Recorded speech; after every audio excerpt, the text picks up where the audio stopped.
I look like I need your power. Sonic, meet Knuckles.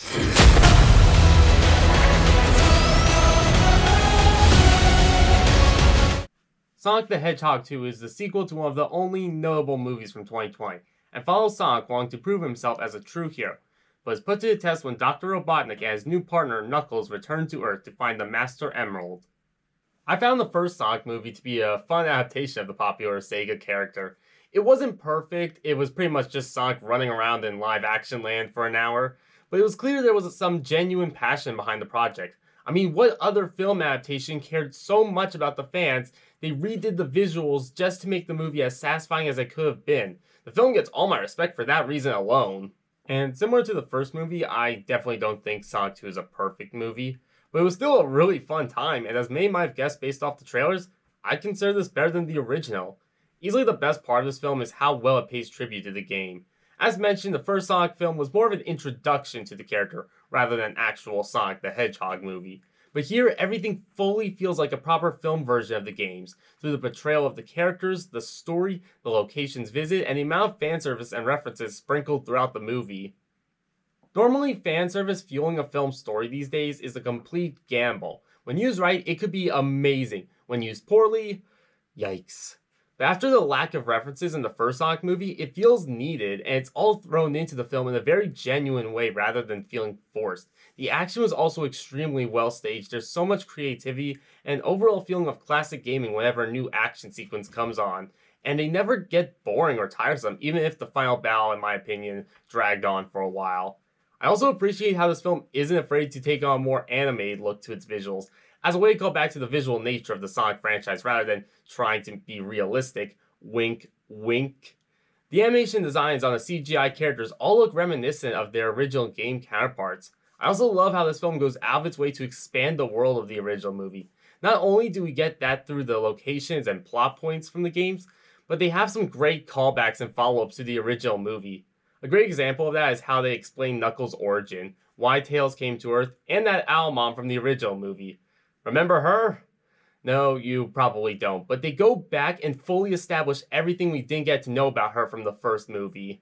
As I said before, the characters are portrayed so perfectly to how they were in the games. I don't think any Sonic fan will leave this movie disappointed or angry with these portrayals. I really enjoyed Ben Schwartz's performance as Sonic, and the energy and comedic delivery he brings to the role similar to his performance in DuckTales. Jim Carrey returned as Eggman for what might be his final acting role in a film, and he's one of the highlights once again. He was perfect casting for this character, and supplies a ton of great comedy that only Jim Carrey would be able to bring out. But of course, one of the main talking points of this film would be the new characters, including Tails and Knuckles.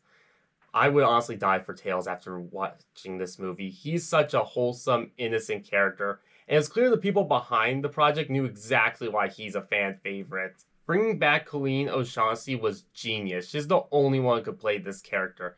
And Knuckles, my god, was Knuckles perfect in this movie. Normally in Sonic media, Knuckles would either be a goofy sidekick or have a brooding personality. Here I thought they hit the perfect balance of both sides to him, and Idris Elba nailed him through his vocal performance.